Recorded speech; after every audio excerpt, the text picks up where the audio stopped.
इस तरीके से देश में भारतीय जनता पार्टी ने जनगणना जातीय जनगणना को निर्देश दिया है, कैसे देखते हैं? और अब इस समय होड़ लगी हुई है श्रेय लेने की, क्या कहेंगे?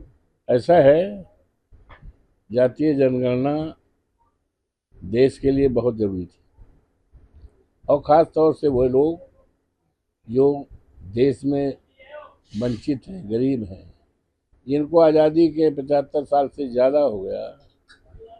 अभी संविधान का स्वर्णिम अवसर पर लोकसभा में समारोह मनाया गया, तो लेकिन आज देश में तमाम ऐसे लोग वंचित हैं जिनको उनका अभी हक नहीं मिला है। तो उन्हें हक दिलाने के लिए, सम्मान दिलाने के लिए और देश की आज़ादी का फल उन तक पहुंचाने के लिए देश में जातीय जनगणना, जिसके लिए हमारे नेता श्रद्धेय मुलायम सिंह यादव जी, जो देश में के रक्षा मंत्री रहे हैं, आज दुनिया में नहीं है, सबसे पहले लोकसभा में देश की सबसे बड़ी पंचायत लोकसभा में बड़ी मजबूती के साथ जातीय जनगणना उठाने का प्रस्ताव ही नहीं रखा, बल्कि तत्कालीन सरकार पर दबाव डाला। और इसी तरह हमारे नेता और समाजवादी पार्टी के राष्ट्रीय अध्यक्ष माननीय अखिलेश यादव जी उसी तरह जनगणना को लेकर पूरी तरह से फिक्रमंद हैं और उसके लिए कार्यक्रम और चुनाव अभी 24 में जो चुनाव हुआ लोकसभा का, तो हमारे चुनाव आचार उसमें घोषणा पत्र में स्पष्ट पहला पैराग्राफ में लिखा है कि जब हमारी सरकार बनेगी तो जातीय जनगणना हम कराएंगे। और ये चुनाव घोषणा पत्र हम समाजवादी पार्टी के कार्यकर्ताओं के लिए, नेताओं के लिए ये उसी तरह से दस्तावेज है जिस तरह से कोई धार्मिक ग्रंथ होता है और उस धर्म के लोग मानने वाले उस धार्मिक ग्रंथ का सम्मान करते हैं, आदर करते हैं, उसी के अनुसार आचरण करते हैं। उसी तरह से ये चुनाव घोषणा पत्र हमारी समाजवादी पार्टी के लिए चुनाव घोषणा पत्र एक पवित्र दस्तावेज है। जब जब भी मौका मिला है, सरकारें बनी है, चाहे 3 बार माननीय मुलायम सिंह यादव के नेतृत्व में उत्तर प्रदेश में सरकार बनी रही हो, चाहे माननीय अखिलेश यादव जी के नेतृत्व में सरकार 12 से 17 तक बनी रही हो, इन सरकारों में जो बात चुनाव में कहा गया था उस चुनाव के घोषणा पत्र को अक्षरशः लागू किया गया। तो ये तो समाजवादी पार्टी का दबाव से भारतीय जनता पार्टी ने ये जातीय जनगणना कराने का निर्णय लिया है।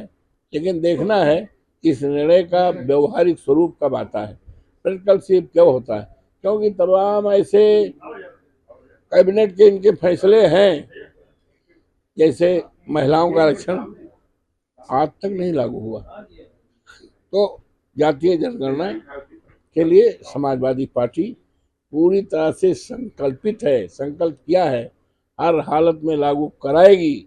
अगर बीजेपी की सरकार नहीं लागू करा पाएगी इन्हीं कारण से, वैसे हमें उम्मीद है, 100% उम्मीद है कि लागू कराएंगे।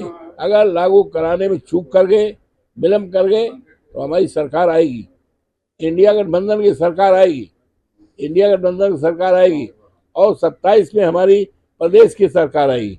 हम जातीय जनगणना को कराएंगे। कांग्रेस अध्यक्ष अजय राय ने एक खिलौना विमान उड़ाया है, राफेल उस पर लिखा है और नींबू और मिर्ची टंगी है। उनका कहना है कि सरकार डींग मार रही है, ये करेंगे वो करेंगे, लेकिन असल में हो कुछ नहीं रहा है। दरअसल पहलगाम हमले को लेकर भाई, हम तो पहले कह चुके ना कि पहलगाम का जो हमला है कश्मीर में बड़ा दर्दनाक है, देश के लोगों के दिल को पूरी तरह हिला दिया। 26 लोग हमारे आज दुनिया में नहीं हैं। ये हमारे देश का सौभाग्य है कि जब भी कोई बाह्य हमला होता है, देश पे संकट होता है, देश के सभी सम्मानित लोग एक राय एक मन होकर, एक झंडे के तले खड़े होकर समर्थन करते हैं। आज वही हालत है। इस हालत में भी देश की करीब करीब सभी राजनीतिक पार्टियों ने समर्थन देने का ऐलान किया है। हमारे नेता माननीय अखिलेश जी ने, जो हमारे राष्ट्रीय अध्यक्ष हैं, तो उन्होंने भी साफ कह दिया है सरकार देश हित में, राष्ट्र हित में, देश की एकता और अखंडता को अक्षुण्ण रखने के हित में जो भी कदम उठाए उस कदम के साथ समाजवादी पार्टी है। और साथ साथ ये भी मांग किया है जो परिवार के लोग आज दुनिया में नहीं है, उनके रोते बिलखते परिवार को 10-10 करोड़ रुपए और एक सरकारी नौकरी भी मांग की। ये सारी चीज़ें रखी गई। और ये भी बात है कि कहीं ना कहीं सुरक्षा में कमी रही। आखिर आतंकवादी कैसे चले आए, कौन सी सुरक्षा में कमी रही है, ये विषय बात का विषय है। ये आज ये विषय नहीं है, ये बात का विषय है। और केंद्र सरकार की ये महत्वपूर्ण जिम्मेदारी है, इस बात को मजबूती से देखें कि सुरक्षा में कहाँ कमी रही, आतंकवादी कैसे आ गए, ये बात का विषय है। सबसे पहला विषय आज जो है, ये ज्वलंत मुद्दा है कि जिन लोगों ने हमला किया है उनके खिलाफ बिना किसी विलंब के सरकार को कदम उठाना चाहिए, उनको खत्म करने के लिए और देश की रक्षा के लिए। धन्यवाद।